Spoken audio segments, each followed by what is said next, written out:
Hello students, मैं मनीष भार्गव कक्षा 12वीं फिजिक्स के आज के वीडियो में हम डिस्कस करेंगे म्यूचुअल इंडक्शन या अन्योन्य प्रेरण की। पिछले वीडियो में हमने देखा था सेल्फ इंडक्शन के बारे में, स्वप्रेरण के बारे में, कि जब हम किसी कुंडली में हम धारा के मान में परिवर्तन करते हैं और उसी कुंडली में एक प्रेरित विद्युत वाहक बल उत्पन्न हो जाता है, फलस्वरूप प्रेरित धारा उत्पन्न हो जाती है। इस घटना को हम कहते हैं सेल्फ इंडक्शन।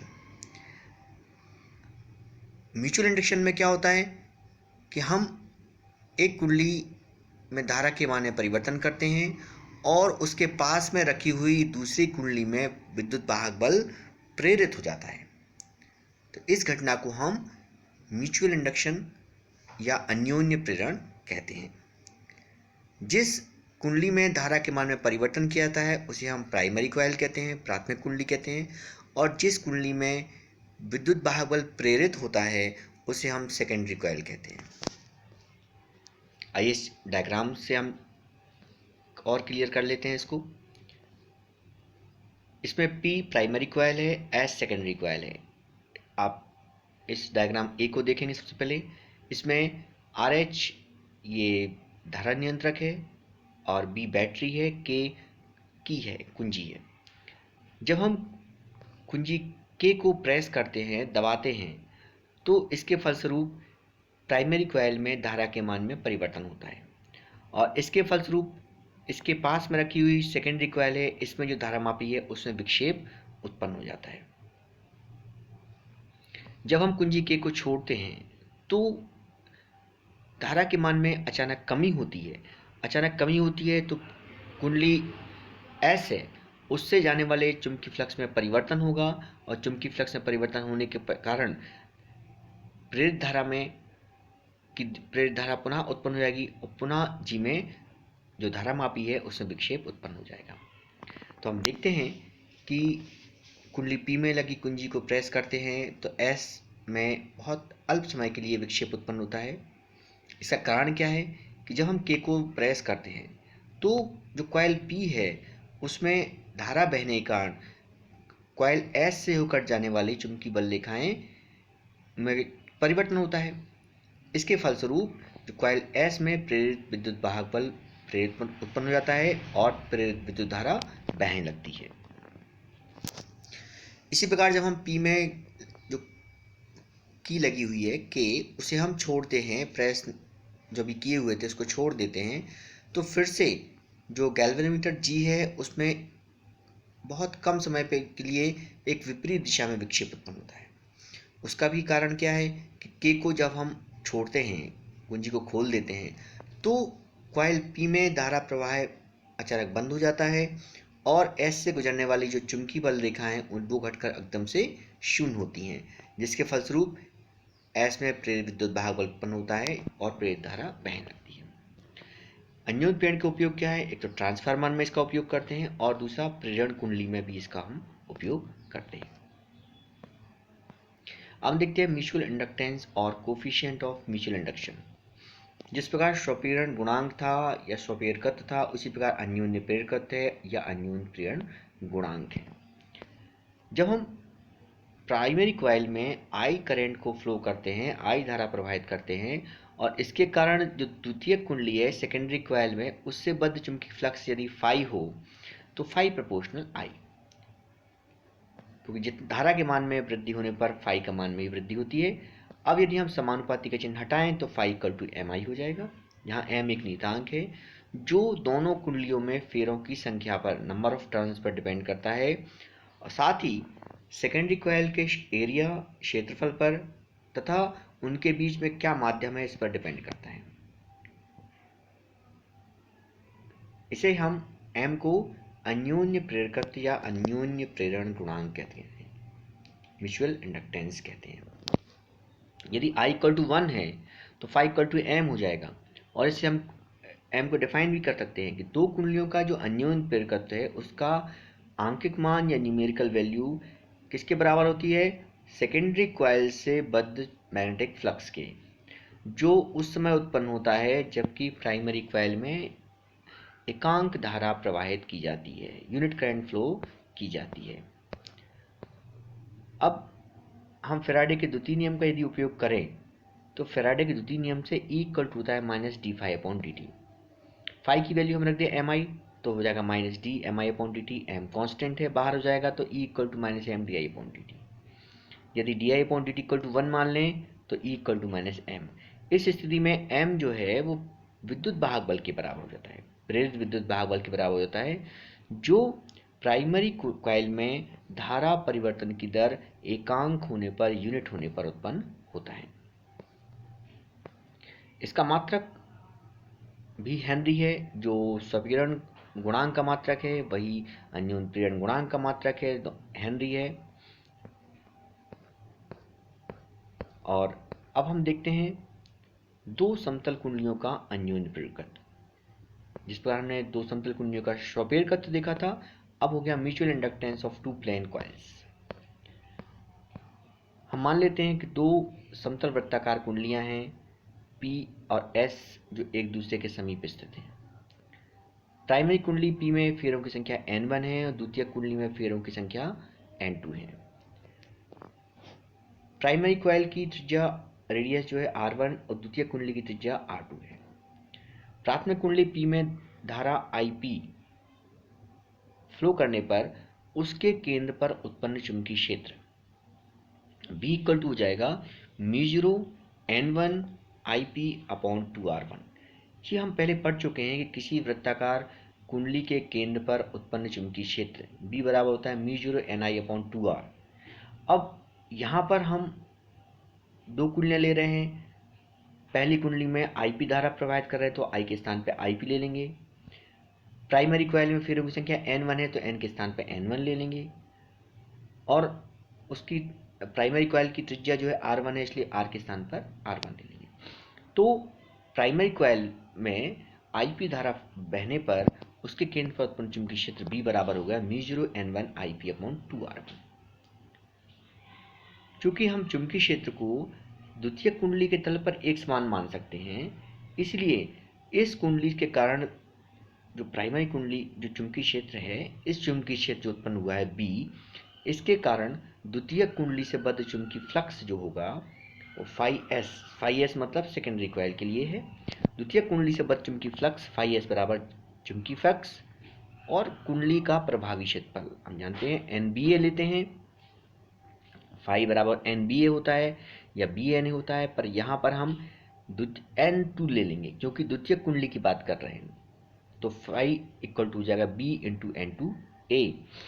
अब हम B की वैल्यू रख दें यहाँ पर, और A चूंकि कुंडली का क्षेत्रफल है, ये पाई R2 स्क्वायर के बराबर होगा, तो फाई एस बराबर होगा mu N1 IP upon 2R1 N2 into pi R2 square. जो वृत्ताकार कुंडली है, वृत्त का क्षेत्रफल पाई R स्क्वायर होता है, तो यहाँ पे A इक्वल टू जाएगा पाई R2 स्क्वायर। परंतु परिभाषा से हम जानते हैं फाई अन्योन प्रेरकत्व जो होता है, म्यूचुअल इंडक्टेंस होता है, M बराबर होता है फाई S अपॉन IP, अर्थात द्वितीय कुंडली में से बद्ध चुंबकीय फ्लक्स और प्राथमिक कुंडली में बहने वाली धारा का अनुपात। तो M बराबर phi S IP upon IP, तो फाई एस की वैल्यू रखेंगे हम और IP से हम डिवाइड कर देंगे, तो हमें प्राप्त हो जाएगा mu N1 N2 upon 2R1 into pi R2 square Henry. अब यदि हम ये मान लें कि कुंडली के मध्य में म्यू आर आपेक्षिक चुंबकशीलता का क्रोड रखते हैं, यदि कुंडली के मध्य में हम एक क्रोड रखते हैं जिसकी आपेक्षिक चुंबकशीलता म्यू आर है, तो हम म्यू जीरो के साथ में म्यू आर और मल्टीप्लाई कर देंगे, तो M equal to mu R upon 2 pi N1 N2 R2 square upon R1। यहाँ से स्पष्ट है हमें कि जो अन्योन्य प्रेरित कुंडलियों की ज्यामिति जो है और संरचना जो है N1 N2 R1 N2 पर निर्भर करने के साथ साथ उनके बीच में रखे गए क्रोड की रिलेटिव परमिएबिलिटी म्यू आर पर डिपेंड करता है।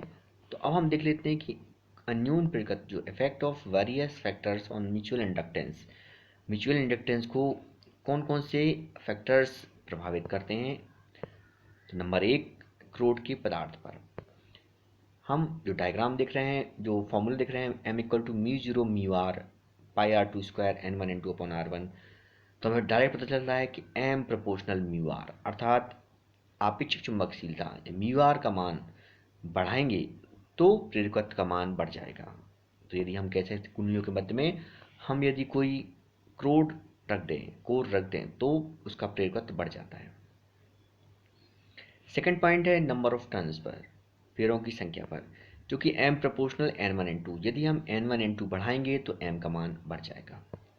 इफेक्ट ऑफ सेपरेशन, कुंडलियों के बीच की दूरी पर, तो कुंडलियों के बीच की दूरी यदि हम बढ़ा दें, यदि कुंडलियों के बीच की दूरी बढ़ाएंगे तो जो फ्लक्स की बद्धता होगी, वो बाउंड्री जो लिंकेज होगी वो घट जाती है, फलस्वरूप m का मान भी घट जाता है। इफेक्ट ऑफ कपलिंग, युग्मन प्रभाव, यदि दो कुंडलियों के स्वप्रेरकत्व L1 L2 हैं तो उनका अन्योन्य प्रेरकत्व m बराबर होता है k under root L1 L2। यदि प्राइमरी कॉइल पूरा जो बद्ध मैग्नेटिक फ्लक्स है वो सेकेंडरी कॉइल से बद्ध हो जाए तो कपलिंग 100% कही जाएगी। ऐसी कंडीशन में K1 होगा तो m equal to under root L1 L2 होता है। तो इस प्रकार हमने अन्योन्य प्रेरकत्व की निर्भरता भी देखी है। अब यदि हम दो सकेंद्री वृत्ताकार कुंडलियां ले लें तो उनके कारण अन्योन्य प्रेरकत्व क्या होगा, इसकी भी चर्चा हम यहाँ कर लेते हैं। हमने मान लिया दो वृत्ताकार कुंडलियां हैं जिनका केंद्र एक ही है, दोनों केंद्र एक ही हैं, तो एक कुंडली अंदर होगी, एक कुंडली बाहर होगी।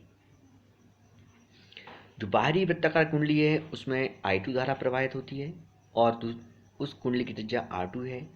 तो इस कुंडली के कारण केंद्र पर चुंबकीय क्षेत्र जो उत्पन्न होगा B2 इक्वल टू होगा mu zero I2 upon 2R2, mu zero I2 upon 2R2। यदि हम अंदर वाली कुंडली है उसकी त्रिज्या R1 माने और साथ में ये माने कि R1 का मान R2 से कम है, तो इसके अनुप्रस्थ काट का जो क्षेत्रफल है उसके लिए चुंबकीय क्षेत्र B को स्थिर मान सकते हैं हम। आप डायग्राम को देख रहे हैं, R1 R2 से छोटा लिया हुआ है, तो इस स्थिति में φ1 जो होगा, मतलब अंदर वाली कुंडली से बद्ध चुंबकीय फ्लक्स जो होगा, φ1 बराबर पाई R1 स्क्वायर B2, φ1 बराबर पाई R1 स्क्वायर B2, और B2 का मान हम रखेंगे तो φ1 इक्वल टू हो जाएगा पाई R1 स्क्वायर इंटू B2 का मान जो निकाला था mu zero I2 upon 2R2, मान रखेंगे। अब अन्योन्य प्रेरकत्व की परिभाषा से यदि हम द्वितीयक कुंडली का पहली कुंडली में जो अन्योन्य प्रेरकत्व निकालें तो वो होगा M12, तो φ1 इक्वल टू M12 I2, ये मान हम इसमें रख देंगे तो M12 हमें जो ज्ञात होगा वो होगा mu zero pi R1 square upon 2R2। ये दूसरी कुंडली का पहले के लिए अन्योन्य प्रेरकत्व है। यदि हम पहले के कारण दूसरी कुंडली पर अन्योन्य प्रेरकत्व निकालेंगे तब भी सेम मान प्राप्त होगा mu zero pi R1 square upon 2R2। इसका दोनों स्थितियों में हमें जो अन्योन्य प्रेरकत्व गुणांक का फॉर्मूला है वो mu zero pi R1 square upon 2R2 ही प्राप्त होगा। अब हम देखते हैं mutual inductance of two long coaxial solenoids. अभी हमने वृत्ताकार कुंडली की बात की थी, समतलवृत्तीय कुंडली की बात की थी, लेकिन यदि समाक्षी परिनालिकाएं सोलेनॉइड्स हैं तो उसमें अन्योन्य प्रेरकत्व क्या होगा इसकी गणना और हम कर लेते हैं। दो लंबी परिनालिकाएं S1 S2 हैं और परिनालिका S1 परिनालिका S2 से पूर्णतः घिरी हुई है, कपलिंग की गई है। दोनों की अक्ष एक ही है, प्रत्येक की लंबाई स्मॉल l है और S1 तथा S2 दोनों के प्रति एकांक लंबाई में फेरों की संख्या क्रमशः स्मॉल n1 और स्मॉल n2 है। यदि हम परिनालिका S1 में I धवन धारा प्रवाहित करें तो इसके अंदर उत्पन्न चुंबकीय क्षेत्र की तीव्रता जो B1 होगी म्यू जीरो n1 I1 होगी। ये हम पढ़ चुके हैं परिनालिका के लिए। परिनालिका के अंदर किसी बिंदु पर चुंबकीय क्षेत्र तीव्रता B1 बराबर होता है म्यू जीरो n1 I1। अब परिनालिका S2 के प्रत्येक फेरे से बद्ध चुंबकीय फ्लक्स फाई बराबर B1A, क्योंकि फाई बराबर BA होता है तो B1A हो जाएगा। हम B1 की वैल्यू रख देंगे यहाँ पर, तो हमें प्राप्त हो जाएगा जो सोलेनॉइड S2 है उसके संपूर्ण फेरे से बद्ध चुंबकीय फ्लक्स φ21। φ21 का मतलब यहाँ पर ये है कि पहले के कारण दूसरे से बद्ध चुंबकीय फ्लक्स। तो φ21 is equal to B1A N2L। B1A N2L, यहाँ पे आप ध्यान दे रहे हैं, यहाँ पे हमें प्राप्त हुआ था B1A। ठीक है, अब जहाँ A क्या था, S1 का क्षेत्रफल था। अब S2 से बद्ध निकालना है तो φ21 बराबर हो जाएगा B1A N2L, जहाँ N2L क्या है, पर्नल का S2 में कुल फेरों की संख्या, क्योंकि दोनों की लंबाई L है और प्रत्येक लंबाई फेरों की संख्या N2 है, इसलिए कुल फेरों की संख्या हो जाएगी N2L, इसलिए φ21 बराबर हो जाएगा B1A N2L। ये आप डायग्राम देख रहे हैं, इस प्रकार S1 पूरा S2 से कपल्ड किया गया है हमने। अब समीकरण 1 में हम मान रखें तो φ21 इक्वल टू हो जाएगा, 1 से हम मान रखें B1 का, तो φ21 इक्वल टू हो जाएगा μ0 N1I1 N2LA, या φ21 इक्वल टू हो जाएगा μ0 N1 N2LA I1। परंतु φ21 जो है वो होता है M21I1। तो अब हम M21I1 निकालना चाहें तो M21I1 बराबर होगा, M21 बराबर होगा φ21/I1, अर्थात φ21 जो समीकरण 2 उसमें I1 से हम भाग दे देंगे तो राइट हैंड साइड से I1 हट जाएगा, तो M21 इज इक्वल टू मिलेगा μ0 N1 N2AL।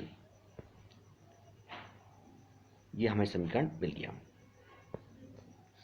अब यदि हम S2 में I2 धारा प्रवाहित करें तो उसके केंद्र पर चुंबकीय क्षेत्र B2 बराबर हो जाएगा μ0 N2I2। ये हमारा M21 पहली स्थिति में है, M21 जो हमने ज्ञात किया है μ0 N1 N2AL, ये पहली स्थिति में अन्योन्य प्रेरकत्व है, जबकि हम S1 में I1 धारा प्रवाहित कर रहे हैं और S1 के कारण S2 से बद्ध चुंबकीय फ्लक्स अन्योन्य प्रेरकत्व की गणना कर रहे हैं। परंतु जब हम ऐसा करना चाहें कि दूसरी कॉइल है, सेकेंडरी कॉइल, उसके कारण पहली कॉइल से बद्ध जो अन्योन्य प्रेरकत्व की गणना करें, तब हम क्या करेंगे, यदि हम S2 में I2 धारा प्रवाहित करें तो उसके केंद्र पर चुंबकीय क्षेत्र कितना होगा, B2 बराबर μ0 N2I2। तो ये जो चुंबकीय क्षेत्र उत्पन्न हो रहा है, तो इस चुंबकीय क्षेत्र के कारण पैनल का S1 के प्रत्येक फेरे से बद्ध चुंबकीय फ्लक्स जो होगा वो B2A होगा, क्योंकि दोनों का क्षेत्रफल एक है, लंबाई समान है। तो पैनल का S1 के संपूर्ण फेरे से बद्ध चुंबकीय फ्लक्स जो होगा वो B2A N1L हो जाएगा, क्योंकि अब पहली परिणलिका की बात कर रहे हैं, S1 की बात कर रहे हैं, तो N1L। वहाँ पहली बार लिया था हमने N2L, अब लेंगे हम N1L। वहाँ लिया था φ21, अब ले रहे हैं φ12, क्योंकि हम दूसरे कारण पहली कुंडली में हम अन्योन्य प्रेरकत्व गणना कर रहे हैं। अब φ12 इक्वल टू, हम समीकरण में B2 का मान रखेंगे तो φ12 equal to μ0 N2A I2 N1L, या μ0 N1 N2LA I2। परंतु φ12 इज इक्वल टू अब क्या होगा, M12I2 होगा, क्योंकि अब दूसरी कॉइल में धारा प्रवाहित की थी तो I2 हो जाएगा। पहली कंडीशन में हमने पहली कॉइल में धारा प्रवाहित की थी, इस कंडीशन में हम दूसरी कॉइल में धारा प्रवाहित कर रहे हैं और पहली कुंडली से बद्ध चुंबकीय फ्लक्स की गणना कर रहे हैं। तो M12 बराबर हो जाएगा μ0 N1 N2AL। तो दोनों स्थिति हमने देखा कि पहली स्थिति में भी वही वैल्यू प्राप्त हुई μ0 N1 N2AL, और दूसरी स्थिति में भी μ0 N1 N2AL। तो M12 बराबर M21, अर्थात पहली कुंडली के कारण दूसरी से बद्ध चुंबकीय फ्लक्स अन्योन्य प्रेरकत्व गणना करें, या दूसरी कुंडली में धारा प्रवाहित करने के कारण पहली कुंडली में हम अन्योन्य प्रेरकत्व गणना करें, तो दोनों स्थितियों का मान वही रहता है। तो दो लंबी परिणलिकाओं की स्थिति में अन्योन्य प्रेरकत्व वही रहता है, चाहे विद्युत धारा किसी भी परिणलिका में प्रवाहित करें। स्मॉल N1 N2 हैं, इनके स्थान पर हम यदि हम ये मान लें कि कुल फेरों की संख्या कैपिटल N1 या कुल फेरों की संख्या कैपिटल N2 है, तो N1 के स्थान पर हम रख सकते हैं कैपिटल N1/L, और N2 के स्थान पर भी रख सकते हैं हम कैपिटल N2/L। उससे फॉर्मूला थोड़ा सा चेंज हो जाएगा, तो जाएगा μ0 capital N1 capital N2 A/स्मॉल l, क्योंकि उसमें एक l कैंसिल हो जाएगा।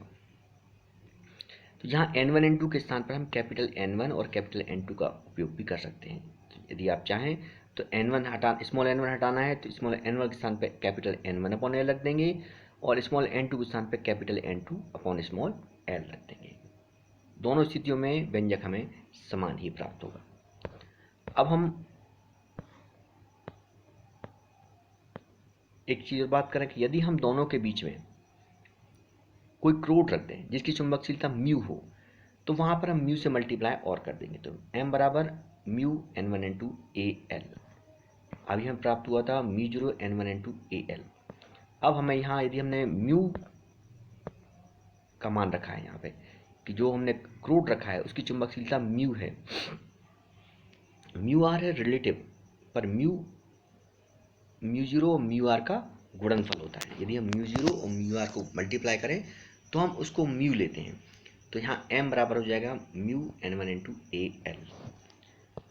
अब हम n1 और n2 के मान भी रख दें यहाँ पर तो n1 बराबर n1 अपॉन l और n2 बराबर स्मॉल n2 बराबर m2 अपॉन स्मॉल l। तो इस प्रकार हमें प्राप्त हो जाएगा m बराबर mu n1 n2 a upon small l। हम देखते हैं इसका मान किन किन कारकों पर निर्भर कर रहा है। सबसे पहला है फेरों की संख्या पर, कि फेरों की संख्या अधिक होगी पेंडलिका में तो अन्योन्य प्रेरकत्व का मान अधिक होगा।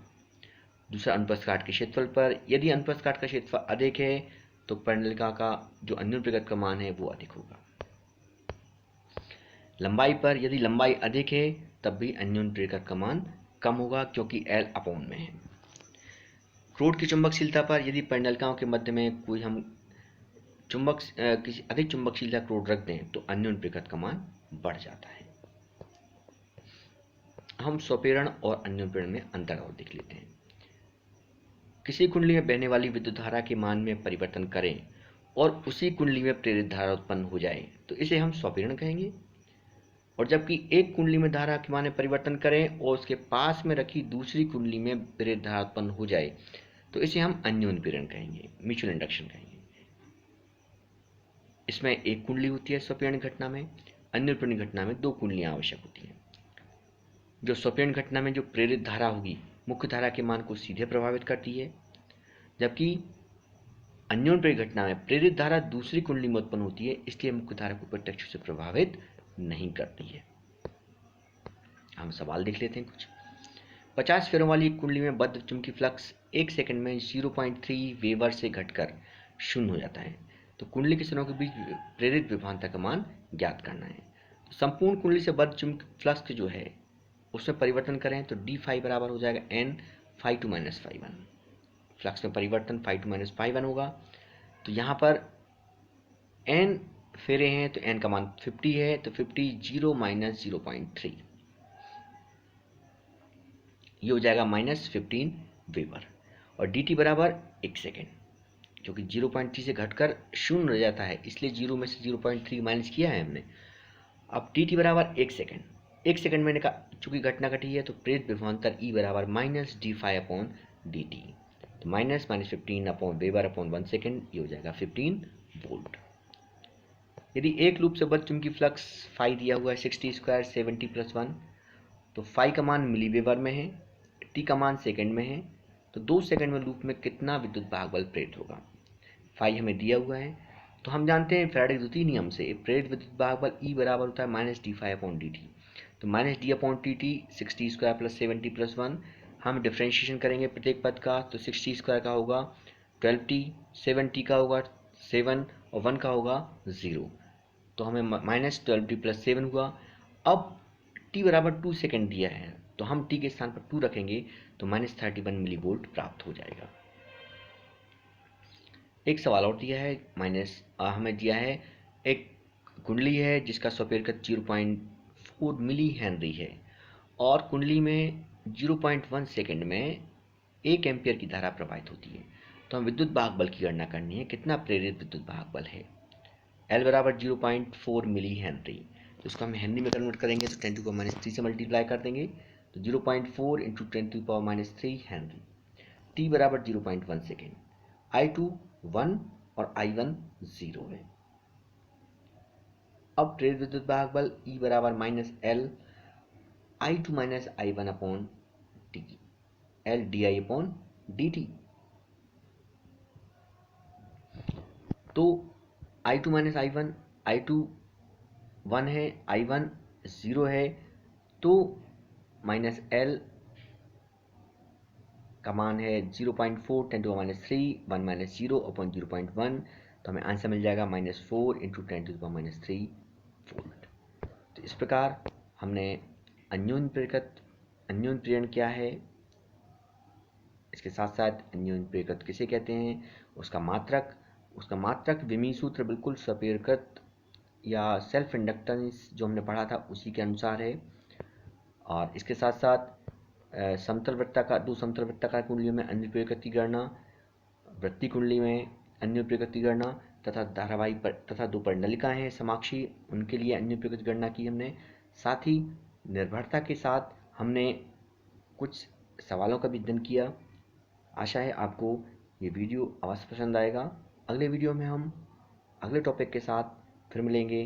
तब तक के लिए नमस्कार।